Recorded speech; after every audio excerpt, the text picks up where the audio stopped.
Hey guys, welcome back and happy Friday. So yes, as you guys can see and hear, I'm out here in nature. I found this beautiful park out here in Inglewood, and towards the end of the video, I guess I'll show you guys like a little panoramic view of the park where I'm at. But yeah, it's a beautiful day. It's actually like I think 78 degrees according to Google. And it feels pretty good out here. I mean, I'm in the shade. I had to find like a place that's shaded. And they have different benches and stuff out here. But most of the benches are like in the sun. And I didn't want the sun beaming on me and sweat just dropping down. So I decided to just pick this spot. And I feel pretty comfortable. I'm actually sitting on the ground, you guys, as you probably can see. But yeah, this video topic was inspired by a class discussion in one of my classes this week. I'm always getting inspired. I'm so just inspired by different things in life, which is great for me. Hope you guys can hear me. Maybe I should speak a little bit louder because I have the phone sitting on this piece of paper on the ground. So if you're watching, thumbs up if you can hear me. Just want to make sure to check the sound. But yeah, I was like interested to see how, thinking about the discussion in class, it's interesting to see how some people struggle with, I guess, being wanted in relationships. Like they struggle with being wanted and being accepted and being needed, whereas others don't. Like they don't really have a problem with that. And I think I remember like this, it was a saying, and before I started the video, I was trying to remember like the saying that relates to this topic about how can people, actually it's a book, not a saying, it's an actual book about how you can be like in high demand. I wish I can remember the name of the book, but it's something along those lines, like how a person can be in high demand in relationships where like you're irresistible essentially. Like that's the perfect word to describe what I'm talking about. Being irresistible, not just in like romantic or platonic relationships, but even in business. You know, basically, how can you be the person that people just want to be around? Like, just so desirable and just so attractive. And I'm not talking about necessarily physical characteristics as it relates to being attractive, but how can you just be this person that is just in high demand?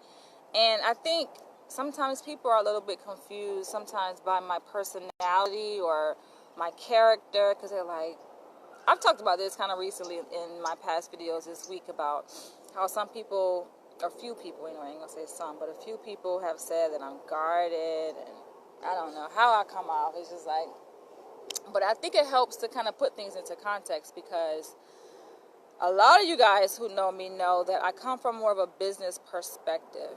So when I speak, and a lot of things that I say in my disposition, it may seem kind of like, dang, like that's kind of weird. But no, if you put it in the context of business, it makes perfect sense. What's up, Safira? I love you. Thank you. Yeah, I got this outfit from this place on Hollywood Boulevard. I think it's called Musée or something like that. I can put the name below. But yeah, it's like a hippie kind of shop. And yeah, this outfit, this jumper was like, I think $79 or something like that. But yeah, thank you. What's up? How you doing out there in Vegas? And how is the baby doing? But see, I get distracted. Where was I? So yeah, it makes sense when you put it into the business context, right? When you kind of look at who I am, just kind of keep business in mind. Oh yeah, and then somebody was like, so I take it that you are very particular about who you invite your inner circle because maybe you feel that some people aren't worth your time. And I'm like, yeah, doesn't everybody? Oh yes, I'm relaxing. Yes, I'm chilling out here with nature. Thank you. I do feel very peaceful. Thank you. I do. I feel that's a good adjective to describe how I feel. I feel very peaceful, at ease. You know, I'm sitting on the ground like one with third. I would lay down, but I ain't about to do all that. But yeah, I feel like I like nature. I'm a very nature-oriented kind of person. I like hearing the birds chirp, you know, just seeing the squirrels look for food and As long as they don't get too close, because I almost got attacked by one at DC. It was crazy. This squirrel came like this close, and it actually stole my food. It was weird. It's cute. Okay. Oh, that sounds good. Grits and spam. See, I haven't eaten breakfast yet, but I'm going to eat after I do this video. I'm actually out here in Inglewood, so I'm going to head to Hollywood after this. And I have another video. I'm going to come to you guys and show you a surprise. I got a surprise after this video I want to show you guys when I go to Hollywood. So, stay tuned. Look at this squirrel looking at me. Don't you come over here. And y'all might be like, why is she kind of iffy about squirrels? No, I was in my undergrad. It was this kid who actually got attacked by a squirrel. Like, the squirrel jumped at him and bit his neck, jumped on his shoulder and bit his neck. And so the white dude, he got the squirrel. He actually killed it with his hands, put it in a Ziploc bag, and took it to a lab to get tested to make sure that the squirrel ain't have no kind of disease or nothing, because, you know, obviously he would have been infected if he did. Thank you, Sophia. You so beautiful too, man. Thank you, thank you. How you guys doing? It's Friday. I'm feeling good. It's my off day, so I'm in chill mode right now, man. Yeah, but it's been a pretty stressful week, but hey, I can handle it nonetheless. And so, where was I? About the topic. So yeah, they were like, I can take it that you're the kind of person who's very careful about who you invite in the circle, and you know, you kind of question if people are worth your time. And I'm like, yeah. And from a business perspective, it makes perfect sense. Like, you don't just, time is money, you know, especially New Yorkers get this. This is something that you don't have to explain to New Yorkers, because time is of essence and time is money. So some people get it. Some people just like, oh, we have all life, you have all this time to live. And I think it's kind of more of like an LA thing too. See what I'm talking about? See? Y'all, the squirrel just came over me. Like, come on, I ain't got time to play games, man. Don't come over me. See, I'm talking about squirrels, and the squirrel is like right over my head and looking down at me, y'all. Y'all see? I'm gonna show y'all the squirrel. I need to get back to my topic, but look at where the squirrel, man. The squirrel want to get on camera. I don't know if y'all can see the squirrel there. He hiding, but he came right over me. I guess I am in their territory. Y'all, that's the last thing I want, is to be bitten by a squirrel. Maybe that squirrel can hear me. Well, they understand what I'm saying, because I was talking about the squirrel that bit the college kid at my undergraduate school. Okay, let me stop being so scared of squirrels. But y'all, that's some serious business, because actually, like, he showed me the squirrel. I saw the, see what I'm saying, y'all? Oh my gosh, I need to move from up under this tree. Look, y'all. Like that, maybe I'm a little bit too close. And they could be healthy squirrels, but I ain't taking no chances. I ain't want no squirrel to jump on me, man. Like, I love nature, but hey, this is what I'm gonna do. Move over here. Yeah, they can hear me. I think they can, because they didn't come close to me until I started talking about the squirrel that bit the dude. And the dude had killed it and put it in the Ziploc bag. Then all of a sudden they came. So let me pick another location. I guess I am in there. I don't think no squirrels over here. They better not bring their behinds over here. I want to really finish this video topic. And there's holes in the ground, because I'm assuming. Let me see. Sorry, y'all. I really do want to get into this topic, because I do have a lot to say. I just need to pick a good spot. It's squirrels everywhere. Oh my gosh.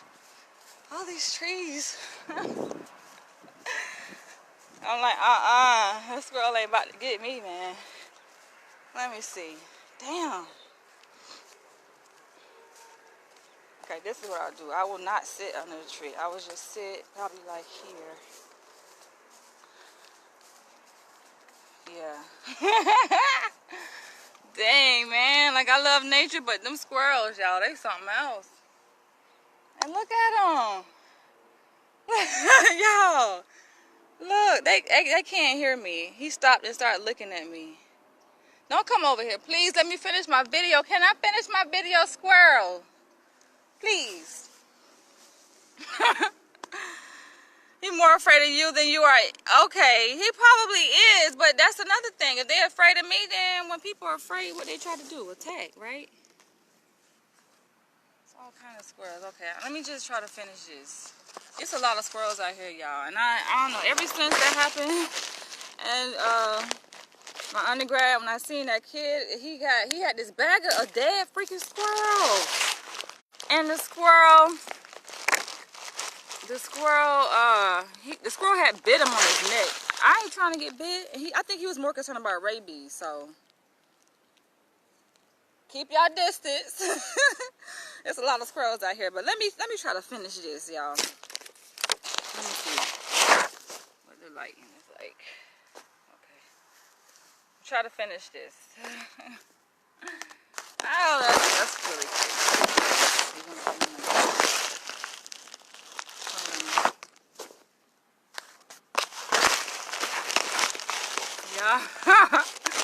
And the eating boy, he probably is more scared of me than I am of them.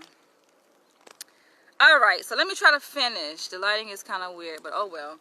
So yeah, so I'm like, that is me all the way. Like, I am very careful, and yes, time is money.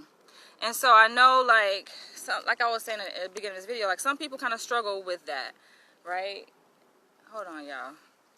Sorry. I'm trying to get a good position. You said I would have ran out screaming. I'm not killing, no. Like, yeah, this was like many years ago. My undergrad, like, yeah, he captured the squirrel because the squirrel jumped on his neck. And it's crazy how squirrels will get that close. Like, they bold as hell. Usually animals don't get that close to humans, but he said the squirrel got that close, jumped up and bit his neck. And I was walking to class or from class, and he was carrying his bag, Ziploc bag with a dead squirrel in it that he said he was going to take to the lab to get tested. I was just like, dog, I hope you're okay. But I think he turned out to be okay. The squirrel didn't have anything, but ever since then, I don't know, I've been like, hold on, squirrels, I ain't fucking with it. Because they have a tendency to get a little bit too close sometimes. Alright, it is kind of dark, but oh well. So yeah, so it's like, nah, see, I gotta get back focused because it's dang on squirrels. They got me, y'all.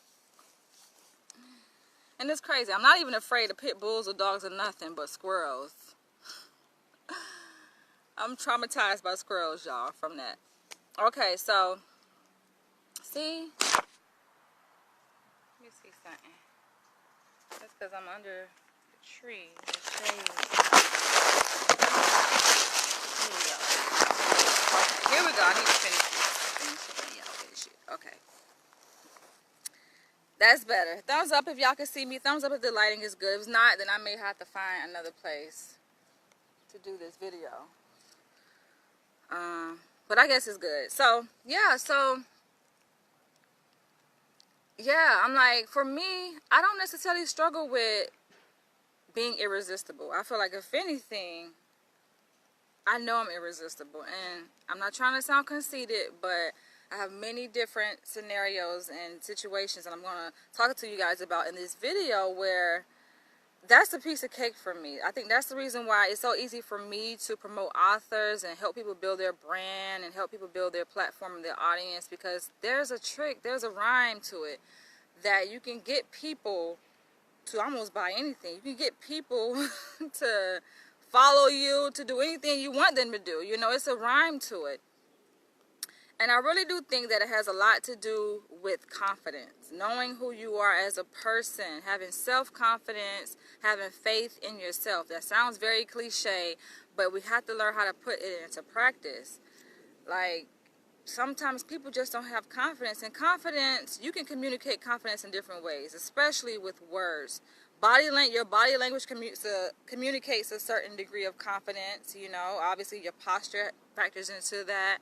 The way you speak, the kind of words you use. And even when I'm working with authors, self-published authors, and I'm reading like their posts and they're trying to like pitch their book to their target audience, and the kind of language that they use, I'm like, that doesn't sound like you're confident in making that sell. You know, no, you don't want to be so aggressive, like, oh, you're going to like this book, or you better buy this book, trying to force people to do something. I'm not saying that, but it is a certain kind of language that you can use to tickle people's interest, and to communicate that you are very confident in what you're trying to sell. You're confident not only in yourself, but in what you're trying to sell. And I see this play out not only on social media, but also face-to-face, because I've hosted several book conventions, one in Atlanta, New York, and out here in LA. And I could just see the difference in how some authors are able to sell books and other authors just not, because they sit there and they think people are just going to come to them even though they're unknown. And even when people do come to them because they're curious, because they have all this, you know, bells and whistles, they have the author banner, you know, the tablecloth on their table and all of that, all the colors and stuff, and it seems very interesting and attractive. But yet when somebody comes to them, it's like they're not too sure in what they're trying to sell. You got to know what you, first of all, know what the hell you're selling. Know your story better than anybody else. And it's kind of common sense, because it's like, okay, you wrote that story, so you should know it. But a lot of authors don't know. People ask them questions, they hesitate, they trying to guess. They don't know their story, let alone the package, the book. Like, you have to be confident. A person, when they're unsure, because these authors are unknown, so the people that they encounter, these potential readers, are unsure about their book, their product. You say it's the foundation for all confidence, and the human mind is adapted at telling when someone is not, yes, confident. Exactly, Christopher. Confidence can go so far. I mean, it's important across many different domains, especially in business, you know, marketing and sales. Like, you cannot sell nobody nothing if you're not confident. I've seen people sell a motherfucker garbage. You can sell a person garbage if you're confident in what you're trying to sell. Versus, a person can have this very valuable thing, you know, unless it's drugs, because drugs kind of sell themselves. But, you know, or let's say a house, you know, you can have this house, right, you're trying to sell, and it can be really nice, but that don't mean it's going to sell itself if you're not confident in that piece of real estate. You know, you don't know how to connect with people in certain ways, and that's exactly what I want to talk about in this video, in terms of being irresistible in personal relationships and in business, because I have experience with both. Now, I have to say this video is for people who are 18 and over, because sometimes I can use language and tell stories that may sound a little bit X-rated, and I know teenagers ain't supposed to be looking at that. So teenagers, y'all need to go. Bye-bye. But thinking about my own personal relationships, there's been many situations where I have been irresistible. Now, I won't necessarily, I guess, take full credit, because I think part of it goes to my partner. Some of my partners were kind of controlling, were very dominant and aggressive, so they wanted me, and they know how to pursue a woman.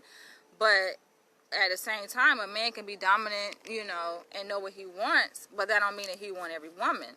So I do think that there were certain parts of myself, my character, just me as a person, that attracted these men, and a lot of times I couldn't get rid of them. Just like, oh damn, I don't want to be with you no more, you know? And they would just try to pursue me. I had one breakup, and this is when I was, like, I think in high school, or I graduated from I was still in high school. And it was this one guy, like, we hadn't broke up, but he saw me in the mall. We just so happened to be in the same mall. And although he knew I did not want to have anything to do with him, he literally he crossed the hall and followed me into the store I was going into. And I'm like, he saw that I'm, like, trying to get away, like, I'm not interested. Still try to pursue me. And still, that was just one incident. Another incident, he saw me at a flea market. This was in Jacksonville, Florida, by the way. And I was with I think my sister and my nieces and nephews, and they were going to get a haircut. Follow me in there, just the whole pursuit. And I'm just like, I'm not interested. And something I think to be said about the whole cat and mouse game, like the chase.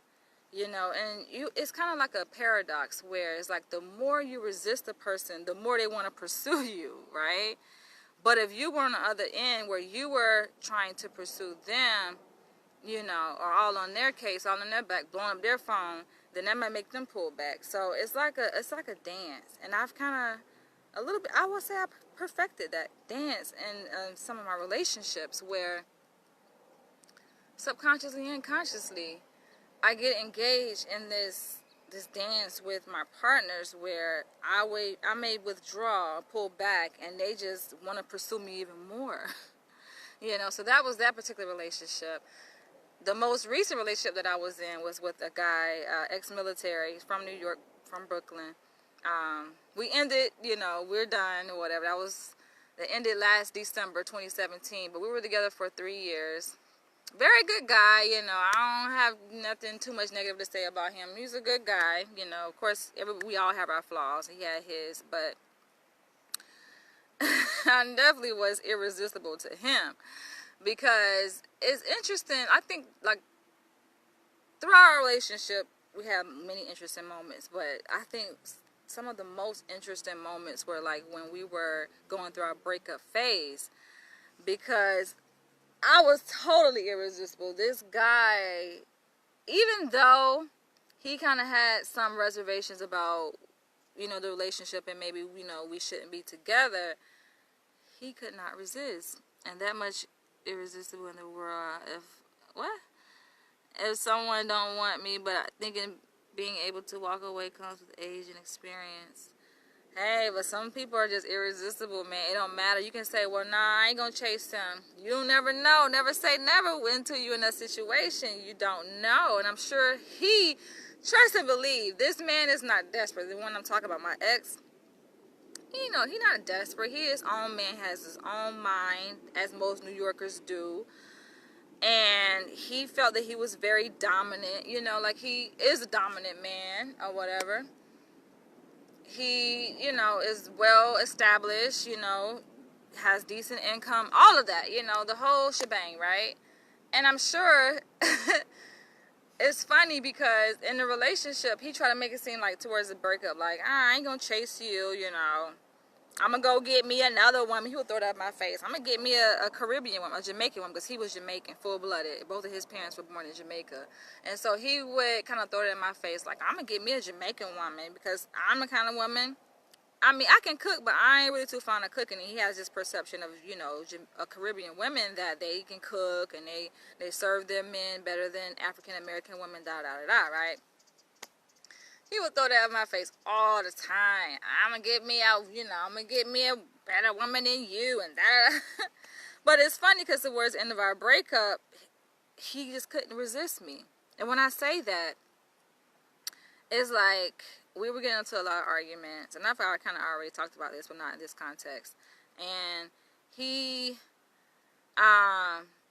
would get into a lot of arguments. We get to the point where I just be like, dude, just go, And granted, the place that we stayed at in Hollywood, my apartment, it was our apartment. Both of our names are on the lease. So it was just as much as his apartment as it was mine. But I just be like, just go, get out of my face. I don't want to see you, leave. And also, he would be threatening to leave, too. He'd be like, I'm about to go, I'm about to pack my stuff up. And I'm kind of, leave, bye. Like, you want me to chase you? Bye. I don't care. Like, you can't manipulate me into changing who I am with threatening to leave. If you're gonna leave, bye, And maybe that's not I learned, because I'm taking the systems class, family systems, and maybe that's not the best the best way to do things, I guess, if you want to build a relationship. If you want to repair whatever's been broken in a relationship, maybe that's not the best approach to take. But at the same time, I think I was at a point where, like, I've had enough of that relationship, and there was some other stuff that was going on, so I'm just like, bye. Okay? And so, it was a time, it came, you tell a person bye so many times, they're gonna leave, right? And so he left, and I was like, good, this motherfucker gone, thank you. I can have my space to myself and focus on my PhD. And I know y'all probably like, damn, she fucking cutthroat. Sorry, it's just me, y'all. I have little tolerance for some things as it relates to relationship, especially with men, right? And so, he left. But he didn't go far, because even before he officially moved out of the apartment, he had said that he was going to move back to New York. He was like, I'm moving back to New York. I would say the same thing. Bye. This motherfucker didn't go back to New York. He moved right around the corner from where I live. Literally walking distance from where our apartment was in Hollywood. moved into, it's a nice place he moved into. It was like more of an upgrade from where I was staying. You know, he was paying a lot more money, close to like $3,000 a month for his place. You know, and it's funny because even though we broke up, right, and we realized, okay, we just got too much shit going on, right, too much arguments and stuff, he would still pop up at my apartment. And whenever he wanted to, matter of fact, like, won't call, no message, nothing, pop up. Most of the time I would be home because I'm kind of like a homebody. His ass pop up, you know, and of course me, I still have feelings for him. I respond, I open the door, right? And we talk, and it was times where he, you know, when he first got his place, he had invited me to check out his apartment. You know, it was like he wanted to show me, you know, his place. I'm like, okay, because I'm a very forgiving person. I ain't a person to hold grudges. No, I forgive people. They apologize. I'm like, put the past behind me, move on. You know, life too short for all that shit, and then that affects you on so many different levels when you have stress and you hold on to grudges and stuff like that. High blood pressure, all that shebang. I ain't got no parts of that. So, you know, I forgave him and, you know, let that be pat behind us. I went to go see his place and stuff like that, but still, though, I'm just like, this isn't going to work. I told him that so many times. This isn't going to work. I don't like the setup. You know, I don't like the way you're trying to finesse me. You know, this is not what I'm expecting of a relationship between us two, you know. So, it is just not going to work. And I had told him, I was like, we were living together. That's how I anticipated it to be. Not that you are over here, I'm over here. And he kind of, I think, wanted that. I guess somewhat of a distance, but then he still wanted me. So he's like, he wanted me, but he wanted that. I'm like, no. Because it was confusing to me at the time, right? And so I was like, this ain't going to work. And so from that, even though he invited me over to his place, he was still pop up at my place, just still popping up, still trying to reach out to me, bringing me all kind of gifts, bringing me food, bringing me jewelry. I made a video about how he brought me this piece of jewelry, and I don't even know what the hell I did with it. That was like Christmas 2017. He was calling himself trying to make up, and I was just like, this piece of shit. I ain't said that to him, but I actually made a video. I was like, what did I title that video? The most terrible Christmas gift or something like that. What? Depends on if it's worth preparing. So many are trying to prepare what God is pulling apart. Probably wasn't used to being told. Yeah, he used to getting his way. He's like I said, he's very directive. He's very much an alpha male, which I love alpha men. And so I guess he felt like, no, I'm gonna get her. Like, ain't no way she gonna reject me, right? That, like, so he had in his mindset, and I'm just like, you don't know me as a woman. Granted, I was deeply in love with this guy, so it's not to say like, oh, whatever. I was deeply in love with him, and to be honest, I still do care about him, but I realized some things just it ain't gonna work. Some things may have to change, you know. And so he was, like I say, he come by bringing gifts and stuff, and I'm still just like, nah, man. I don't care what your gifts are. And that's the thing about me, because I've had that happen to me, and even platonic friendships between women, you know, where, like, people think they can buy you, think they can buy a friendship. You cannot buy me. You can't buy a friendship. It ain't happening. Because whatever you try to buy me, I mean, to be honest, I can buy for myself. Not trying to be, you know, whatever y'all want to call it, conceited or whatever, but it's the truth of the matter. And that's something that I think a lot of people should listen to and take away, is that, like, you can't do that. It may work for some people, but for people who are their own person, they're kind of self-sufficient and financially independent, meaning that they can live on their own 2 feet, they can stand on their own 2 feet. You can't do that. That's not my love language, I guess, so to speak. My love language is respect. You know, respect and just honesty and commitment, you know. I can go on and on about my love language, but so yeah, so he was just trying to make all these attempts, and it was just, I was rejecting it wasn't working, right? And I realized in that kind of exchange it's like the more he reached out to me, the more I pulled back. It's like the more he wanted to establish a relationship with me. Now, I could imagine how frustrating it was for him to just like, this girl does not bend. And that's one thing about me. I can be kind of stubborn and rigid. But I think he liked that too. It's like he was attracted to that stubbornness and that rigidness, because it's something to it's something to be said about a person who knows who they are, right? And it's kind of very attractive to other people when a person knows who they are, versus a person who can be easily manipulated and so gullible and this and the other. And so, yeah, and it's funny because I can have a lot to say about him and that relationship, but I'm just giving you guys a little taste. And so he would, like, I guess being that, you know, he couldn't have a physical relationship with me, he would be watching my videos. And this is something that he did when we were together. Like, when we were together, like, he was my biggest fan. It was interesting because always on my page, he would tell me about my videos that I ain't even necessarily realized that happened, you know, because he would, every time I post, make a post or a video or a photo, whatever I post on social media, he was on top of it. And this is while we were still dating. And then sometimes it would create problems. He'd be like, oh, you posted that about me. But for the most part, he would have a positive reaction to the things I post, right? And it's just funny because, and this is the part that's a little bit kind of adult, you know, it's for adults only. This grass, y'all.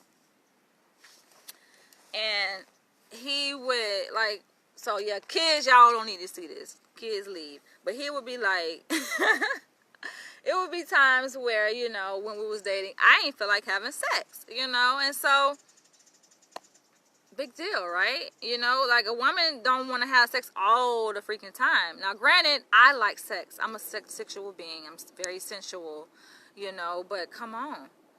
Women, we don't have sex all the time, all day, every day, like, dun, dun, dun, dun, dun, just trying to bang it up, you know what I'm saying? Like, give a person a break, right? But he had I think his sex drive was much higher than mine. And so at the times I didn't feel like having sex, he would ask me, he was like, do you mind if I jerk off to your picture?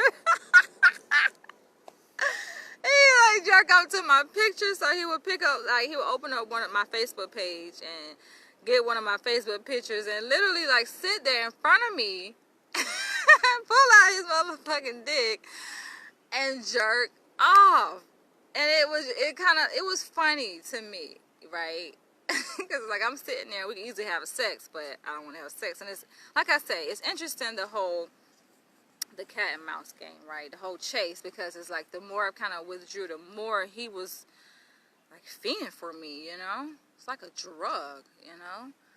And being that he didn't have control over, I guess, the access that he wanted to have to me, it kind of really messed his mind up and made him even more addicted to me. Crazy. And I swear, y'all, honestly, I don't think I did this on purpose. Now that I think about it, it's not something I did on purpose. I was just being authentic. That's just me. If I'm not in the mood, I'm not in the mood. If I don't want to be with you, I don't want to be with you. If I want to talk to you, you're going to know that, right? And it just made him want to pursue me even more. And bear with me, you guys. I'm kind of talking about my personal aspect of this whole irresistibility, but I'm also going to talk about in business too after this shortly, so bear with me. So yeah, he just would jack off, right? That was funny. And even in our sexual encounters, and I ain't gonna go too deep, I'm just gonna give y'all a little bit surface stuff, like, I'm gonna just say, generally speaking, in terms of take myself out of it, but I can say that I can speak from personal experience that when a person is attracted to you, right, and they're really deeply attracted to you, physically, psychologically, I think psychologically is the biggest component, because a person can be attracted to a person physically, but it's the psychology that really gets them, right? Because it would be times where, and it can be times in anybody's relationship, where when in terms of intimacy, that a guy, and this shit is amazing, right?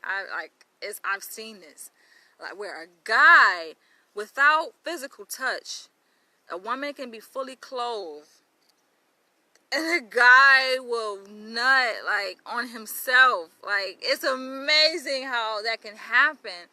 And for a woman seeing that, and like I say, I can speak my personal experience, but this is something I've kind of heard even from, I had a very close friend in high school, and she told me this shit. I was like, damn, that's power, that's pussy power. We talking about pussy power, that's pussy power right there.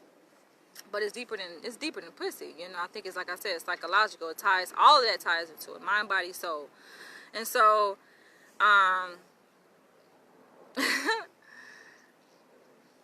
it's psychological because woman is fully clothed, you know.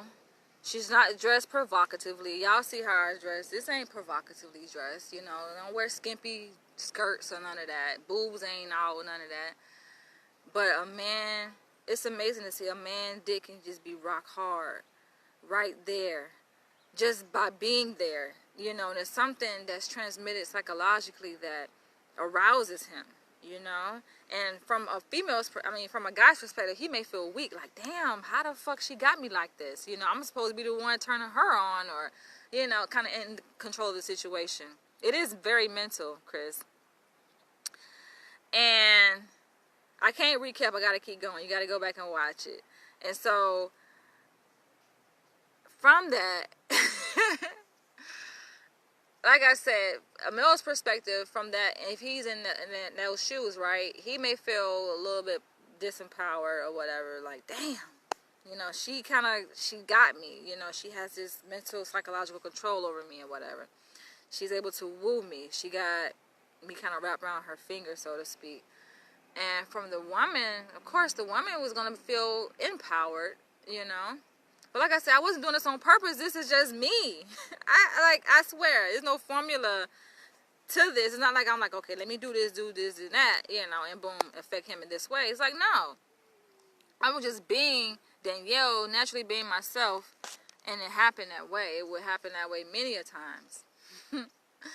It was funny. So that's that. I think I share enough about my personal relationship. So as it relates to business, this whole irresistibility is like, I've seen it play out even in business. Now, granted, I've created my nonprofit literary organization called UBAWA, spelled UBAWA, which stands for Urban Books, Authors, and Writers of America.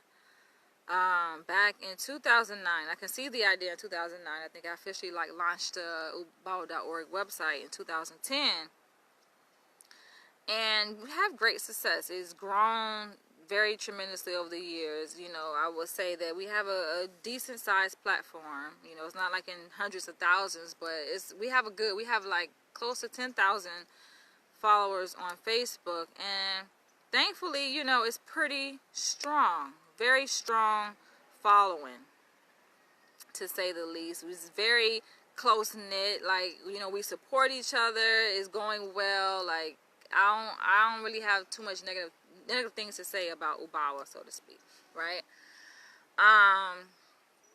We hosted 3 UBAWA book conventions. One in 2015.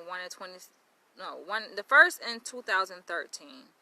The second in 2015, and then the third in 2016. Now, 2013 was in Atlanta, 2015 in New York City, 2016 in LA.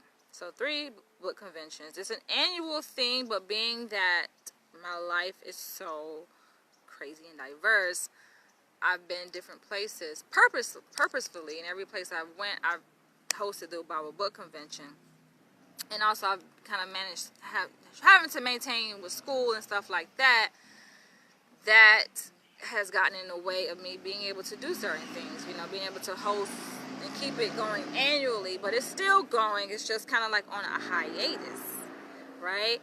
And it's interesting to me to see this dynamic play out, because it's like, yes, I'm very much there in service of authors, and I'm still promoting authors, you know, on social media and on my website. You can guys go see the most recent authors that have been promoted on ubawa.org, as well as on Facebook. However, you know, school is my main priority, and I've made a video in being transparent to let my organization know, the members of my organization know that I have school. That's my main priority right now. So some things I had to put on the back burner for now.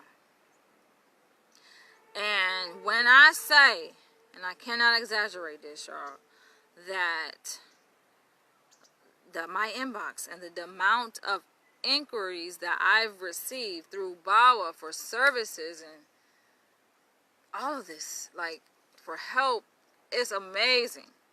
You know, like it's a mountain of emails. And granted, I've already communicated that, you know, certain things I can't deliver because I'm in school right now, right? So on a hiatus. But it seems that though I've pulled back, you know, and certain aspects of Ubawa is kind of on a hiatus, it has increased the demand. You know, and there is this concept in business about scarcity.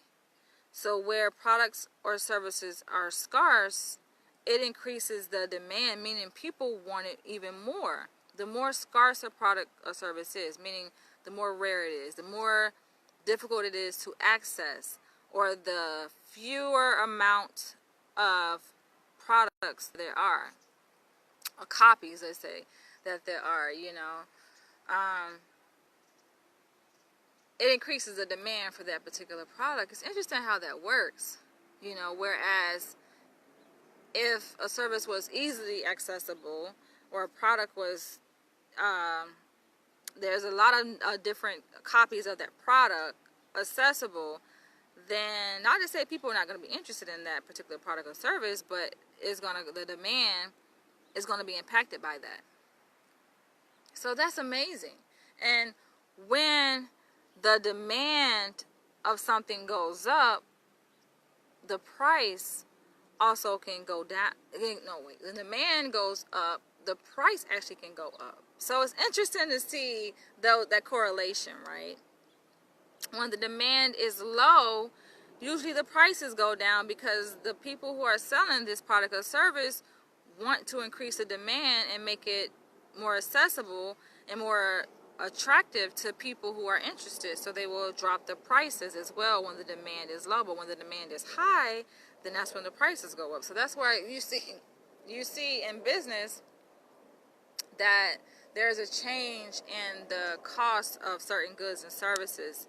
It's always changing because it's based on a number of things that affect the market.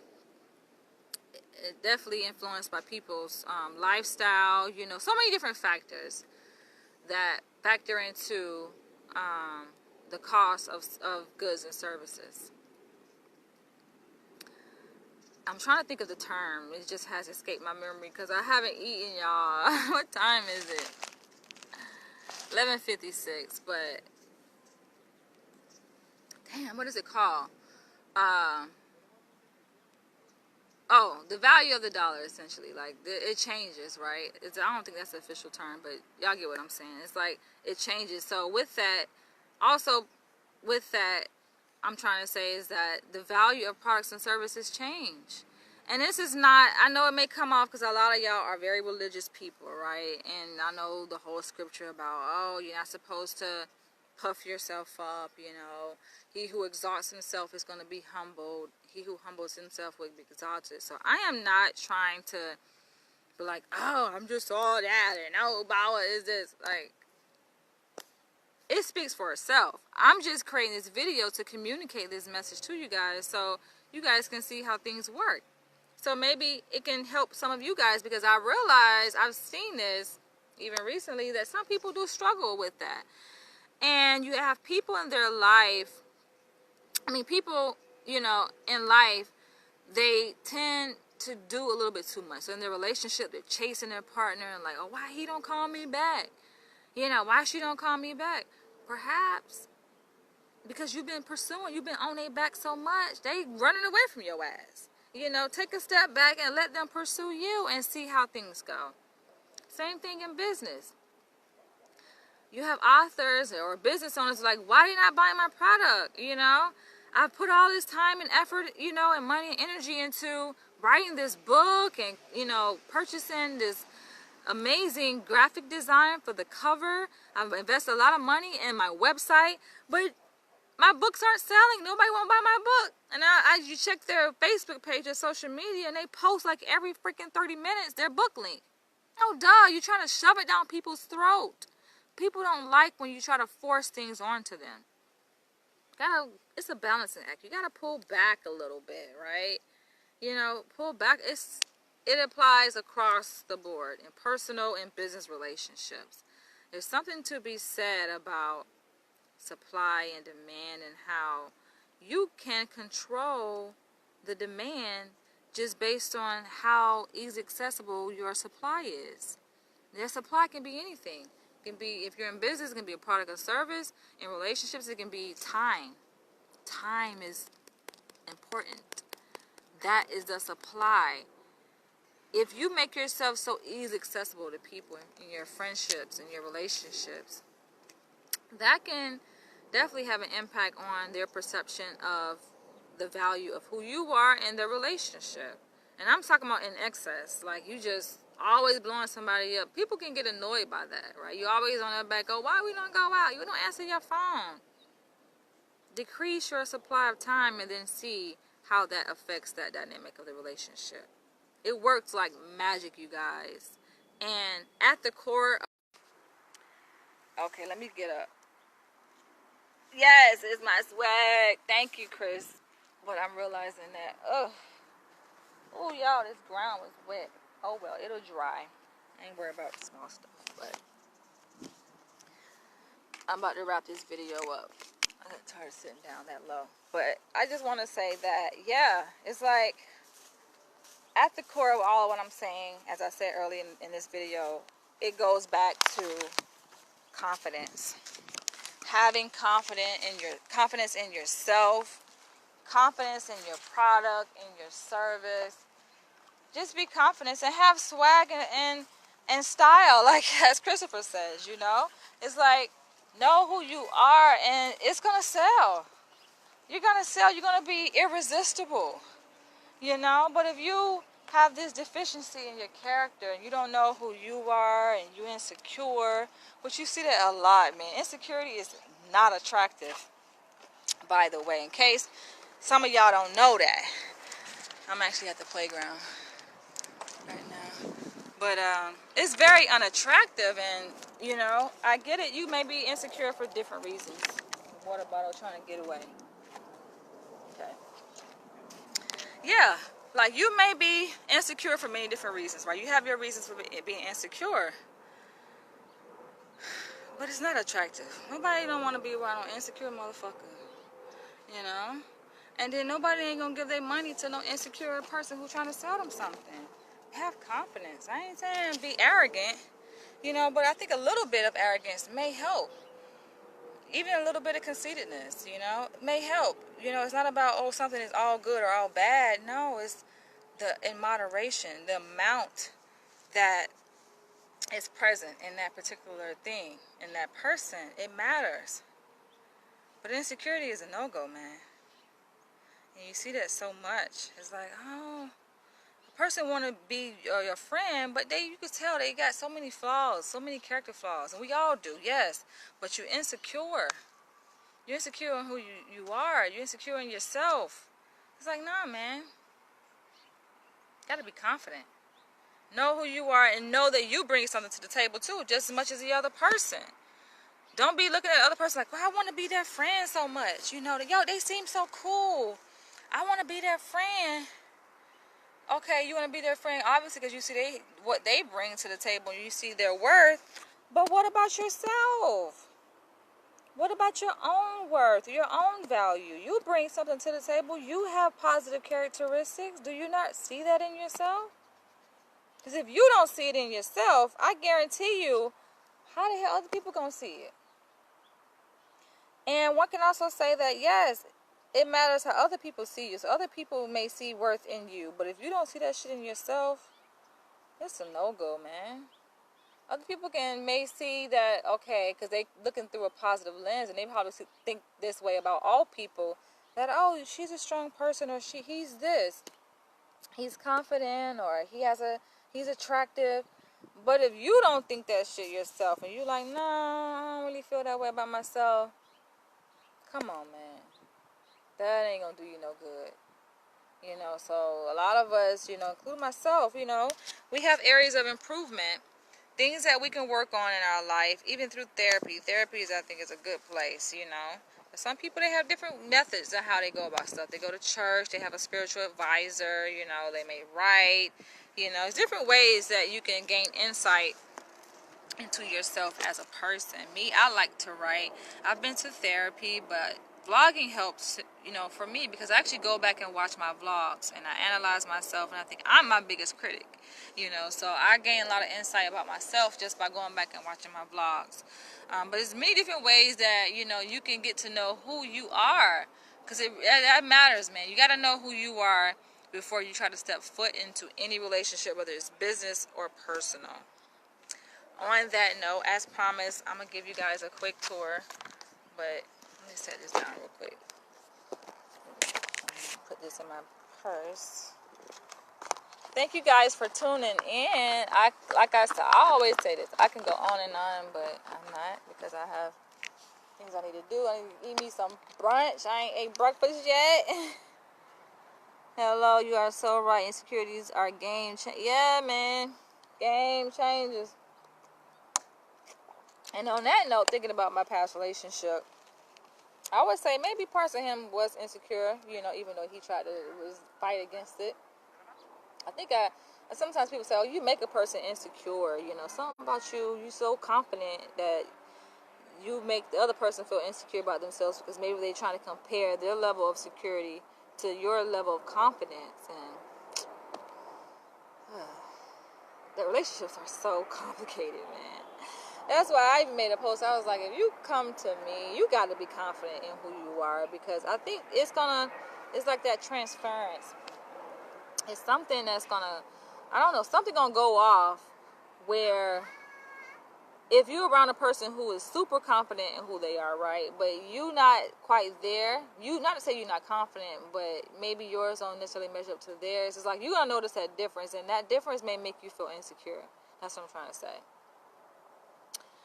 And I'm going to end on this note by saying that if you guys look at my fictional story that I wrote, Dying to Submit, and the name, it says so much, because so much of myself is in that story. It's fictional, but I still put, you know, parts of myself shine through this story, as they do all of my books.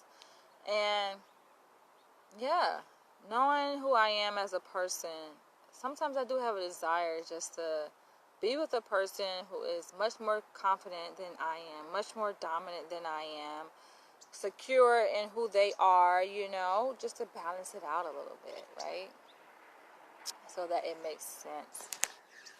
Because I don't mind submitting, you know. I hate being the person who's just the better half. I like to be the weaker half, so to speak, for lack of a better term. But as I said, I'm gonna give you guys a quick tour. It's a nice park. It's I'm trying to remember the name of the park. Edward something. It's a park out here in Inglewood, but it's a really nice park. Like, I pass by it, you know, frequently, and I always say I'm gonna go and check this park out. And so today, hey girl, hey Allison. So today I actually did it. I followed up on what I said I was gonna do, and I'm here. And so they have like tennis courts, they have the playground there that I just left. They have like, I don't know if a community center, but they have a baseball field. Like, I love going to parks. That's just one of my favorite things. And when I was in Atlanta, I used to like going to Stone Mountain Park and climbing a mountain. In Hollywood, I like going to Runyon Canyon. That's just, it's nice. Really nice park out there, Runyon Canyon. Good place to get exercise. Like, who needs a gym membership when you have all of these parks? And that's like one of the first things I do when I move to a city. Number one, I find out like I think like the libraries. I think that's kind of like the number one thing. I usually find like, okay, where the libraries at? Then like number two, I gotta find out where's the parks. I kind of check out the city for the parks and stuff. I think those are the bathrooms there. Yeah, it is. It's peaceful out here. That's why I'm like, people are like, oh, Inglewood is so dangerous. You better be careful. I'm like, you gotta be careful anywhere you go, man. But I think it's more integrated out here. Inglewood is kind of becoming gentrified, so it's a nice neighborhood. It's not bad. It's straight in my book. It's real peaceful. You gotta come visit, man. I guess like being out here in LA, that's the thing. It's so far away from everything else. Like everybody, most people I think live on the East Coast. That's the thing. When I say people, I mean like African American. You have a good number of African American population out there on the East Coast. But you got people out here running, you know, exercising. It's just cool. See, they have like a track kind of like that goes around, all the way around, like a circle. That circles the greenery. You see people out here working out. People just out here with their dog, chilling. That's probably what I'm going to do. I'm probably just going to circle around and then leave. Because I'm about to head to Hollywood. I got a surprise for you guys, actually, in Hollywood. So, feel free to come back and, I don't know how long it's going to take me to get to Hollywood. Maybe an hour. Because I take public transportation, so. Feel free to come back in an hour and check out my video. It's a surprise. I would tell you guys where I'm going, but it's a surprise. So come back. And I thank you guys for tuning in. Hopefully I was able to help you guys in this video without coming off as like too conceited. Because I just try not to be. You know, because that's like a negative connotation. Like, oh, you conceited.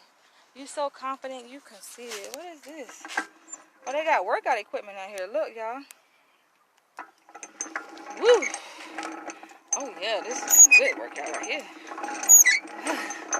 Basic upper body. I'm gonna have to come back and do some workouts. I just came out here to do my video. This is cool. A little wellness system here they got. Right out here in the black neighborhood. Because black people, we gotta stay in shape, too.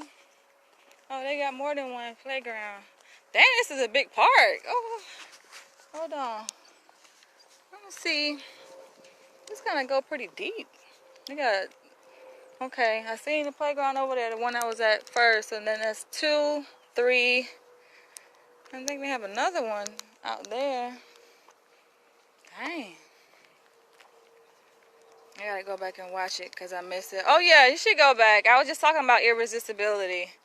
How to become irresistible in relationships, because some people kind of struggle with that and may feel like nobody don't want them or nobody don't want to be their friend. And I'm like, if you think about it from a business perspective, it makes a lot of sense. It's like it's much easier to be irresistible if you think about in the business context, because in business people just got a different mindset. Like, time is money. How is this benefiting me? You know, you got to know your worth, know your value, and then approach different situations with that in mind, you know. Some people may not like that approach, though. They're like, I don't want to look at relationships as commodities, but I do. I evaluate. I do. I have to. Like, I evaluate, number one, what is this person going to cost me? What does it cost to be this person's friend? And what is there to gain by being this person's friend? I evaluate friendships like that, potential friendships like that. Like, does this person got too much drama in their life? Like, how is that going to impact me where I'm at in my life? Because I got my own set of struggles and stress that I'm dealing with. You know, not just being realistic. Trying to turn it around. Yeah, but that's just me. I'm being realistic, y'all. That's just being honest. You know, and some people are like, damn, that's selfish. No, I ain't care. That ain't just for me. That's for y'all, too. You got to be selfish, man. Be selfish. Fuck that, man. Because trust me, I've had enough friendships and relationships to know this. you can give all yourself to a person and end up with nothing in return. So you definitely have to evaluate your friendships to see what is it costing you and what are you gaining. Ain't no harm in that. Look at relationships as a commodity. You went and buy a house without determining what is that house going to cost you and how are you going to benefit. So why would you enter into friendships just blindly like, oh, well, they look cool. I like her hair cute. You know, oh, we go to the same school or we work together, so we're going to be friends. I don't know about that. I don't do it like that. Hey, look at that squirrel. They be getting me how they stand up like that. So look like they have a little outside amphitheater there. I don't know what they do there. Maybe put on performances or plays or shows or movie night or something.